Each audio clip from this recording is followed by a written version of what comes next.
Live from WTVO 17 and your home team, Eyewitness News at 5 starts now. President Trump spends the afternoon touring areas in Kenosha, Wisconsin, damaged during recent protests. Hear how much he's promising to help the city rebuild. The 2020 election is just over 2 months away, and Winnebago County officials need your help. Find out what polling places are doing to make sure volunteers stay safe while working during the pandemic. COVID-19 has taken a toll on many, including small business owners. We hear from the city on efforts to help keep them thriving. Good evening, I'm Mimi Murphy. And I'm Eric Wilson. President Donald Trump travels to Kenosha, Wisconsin to tour the damage left behind by fiery protests. During his visit, Mr. Trump promised millions of dollars for law enforcement, public safety resources, and small business relief. Prior to his visit, family of the man shot by Kenosha police spoke out, sharing what they plan to do next. Mary Maloney has more. I'm about law and order. President Trump brought his campaign message to Kenosha, Wisconsin, a city at the center of violent clashes over racial injustice. These are anarchists, these are agitators, they're rioters, they're looters, they're bad people. Protests erupted in Kenosha after a police officer shot Jacob Blake in the back 7 times. Before his trip, the president questioned the officer's actions. Shooting the guy in the back many times, couldn't you have done something different? Couldn't you have wrestled? But compared similar police shootings to a golf match. But they choke. Just like in a golf tournament, they miss a 3-foot. You're not comparing it to golf because, of course, that's what the media I'm says. saying people choke. People panic. Choke. Yeah. And people are bad people. Yeah, both. In Kenosha, the president toured damage left behind from the unrest. We're going to help you, okay? We'll help you rebuild. While Blake's family organized a peaceful gathering at the site of the shooting. Conversations that African-American families have to have with their loved ones before they walk out the door tells you it's just not a rogue cop, but a systemic racism that we're talking about. As Blake's family prayed for their loved one and their community to heal, the president praised law enforcement for quelling the violence. Today I'm there for law enforcement and for the National Guard because they've done a great job in Kenosha. They put out the flame immediately. As soon as they came in, boom, the flame was gone. That was Mary Maloney reporting. Democratic nominee for President Joe Biden condemned the president's trip, saying Trump has done nothing but fan the flames of racial tensions. Illinois lawmakers debate police use of force in a special Senate committee. It's a response to nationwide protests against police brutality like the Jacob Blake case and Breonna Taylor's shooting in Kentucky. Lawmakers are focusing on increased use of body cameras, oversight, and use of deadly force. At the Senate committee hearing, lawyers for Jalen Butler said changes haven't gone far enough. Butler's a swimmer with Eastern Illinois University who police handcuffed and forced into the snow while he was at a rest stop with his swim team.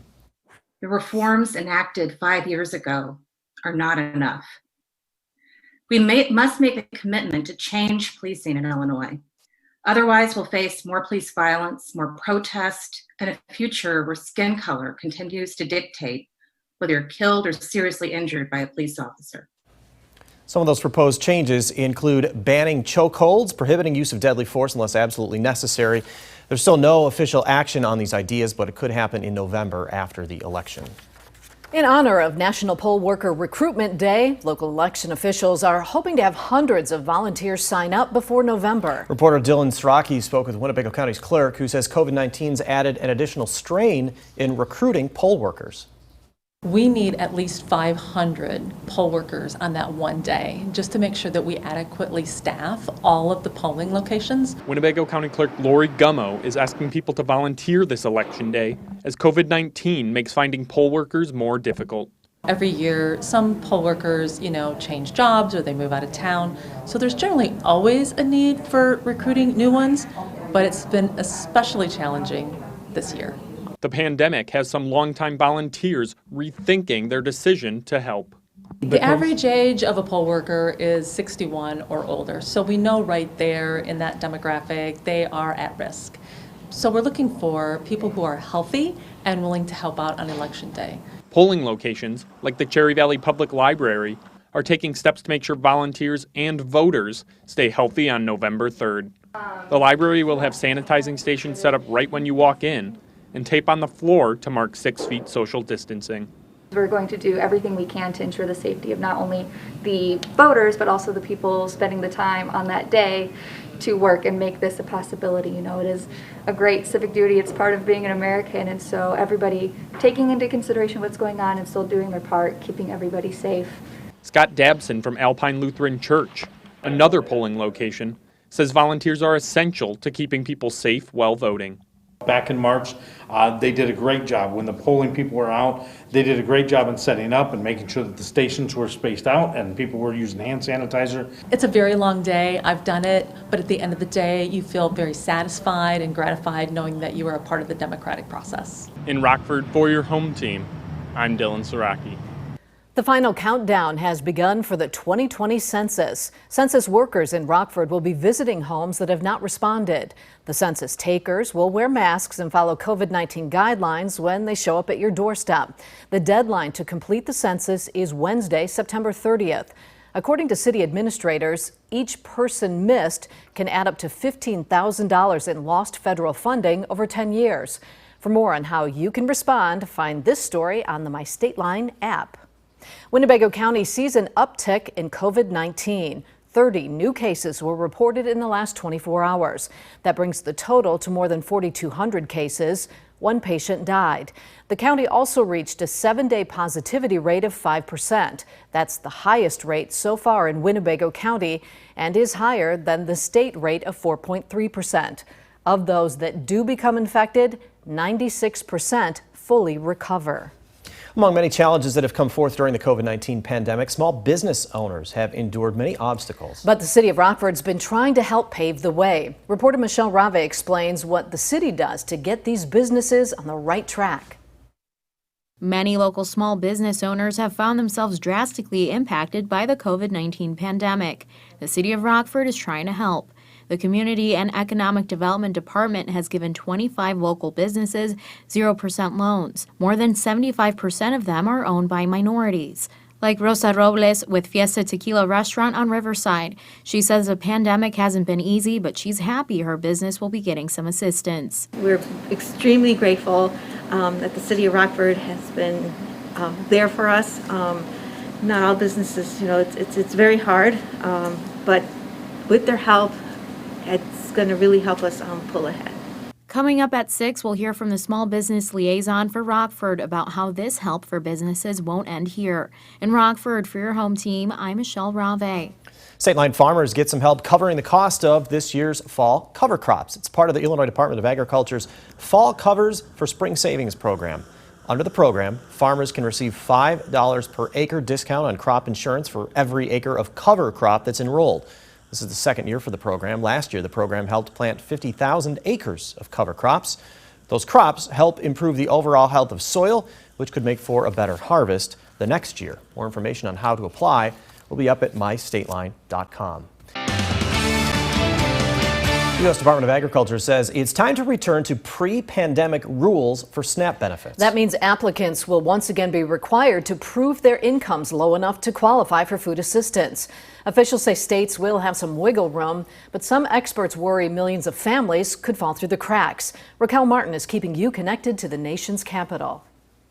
It's quite alarming, especially for households with children. Food assistance experts like Dottie Rosenbaum say the U.S. Department of Agriculture should not reinstate pre-pandemic rules for SNAP, the federal food stamp program. While some things have gotten a little bit better since the beginning of the pandemic, we're nowhere near back to normal. Starting this month, millions of families already approved for food assistance will again have to prove their income is low enough to keep benefits. There's a real risk that they will lose food assistance when they're put through this process of having to reprove their eligibility. The process requires extra paperwork and at times interviews. USDA waived the step back in March to help states process a wave of new SNAP applicants faster. We have folks that have never before needed food help and need it now. Michigan Democratic Senator Debbie Stabenow says it's too soon to return to business as usual. We need to have additional support through SNAP. This is a once-in-a-lifetime pandemic. We need to be stepping up. But U.S. Agriculture Secretary Sonny Perdue is standing by his decision to return to normal protocol. That's still the plans. Purdue's office says states have had ample time to prepare for newer high volumes, but says areas with exceptionally high unemployment can still apply for waivers to speed up applications. As long as communities and areas of labor force are above that unemployment cap. States can apply for waivers monthly. In Washington, Raquel Martin. Now, your first warned weather forecast with Chief Meteorologist Candice King. Well, the first day of meteorological fall has felt a little fall-like out there and actually looked like it too. We had some sunshine to start off with, but those clouds, they were quick to build in this morning and afternoon. And from that, a few places have seen a couple of scattered showers, mostly to the southeast through the bulk of this afternoon. But we're starting to see a couple of light scattered showers begin to work in across parts of Lee and Ogle counties. These will kind of bypass us just a little bit to the south in the Rockford area, kind of working up through Boone and into northern DeKalb County, but expecting some of that to actually fill back in a little bit further to the west as we get to about 9-10 o'clock this evening. So I am going to hang on to that chance for a few scattered showers as we get through about the midnight hour, 1-2 o'clock tomorrow morning. Cloud cover today has held our temperatures in the 60s in some spots, from 68 degrees in Monroe, 69 in Freeport, 70 in Dixon, Rochelle, and 73 now our current temperature here in Rockford. Our weather watcher Bob checking in with us this evening in Rockford, 70 degrees, dew point number of 59. No measurable rainfall just yet for today. Sandy down in the Kirkland Fairdale area, 72. Relative humidity at 78%. Cloudy skies, calm wind. No measurable rainfall yet. We'll see some of that increase though as we go through this evening. As I mentioned, it felt a little more fall-like out there. Temperatures actually falling below the average. Meteorological fall characterized by the 3-month period, September, October, November. And we use this just for climate and weather purposes. Of course, astronomical fall doesn't start for another couple weeks, but we've got a cooler forecast in store. And you can see how those temperatures, they begin to fall. We'll see that decline here as we go throughout the month of September, October. We get that biggest temperature drop though when we get to the month of November, when by the end of the month temperatures fall into the upper 30s. Cloud cover out there for us this evening. A live look with our Mercy House SkyTrack camera. Kind of a blah day, right? And we'll add on a few showers here as we go through this evening. In fact, Futurecast paints that quite nicely as we go through about the 10-11 o'clock hour. You see kind of that band beginning to fill in, moving in from the west and southwest. That will again continue through about 1-2 o'clock tomorrow morning. Behind that, there will be some clearing that takes place, but that'll actually be filled in with a little bit of fog tomorrow morning. There might be a few locally dense spots tomorrow, but we should see high pressure build back in, which will leave us with some sunshine as we go into tomorrow afternoon.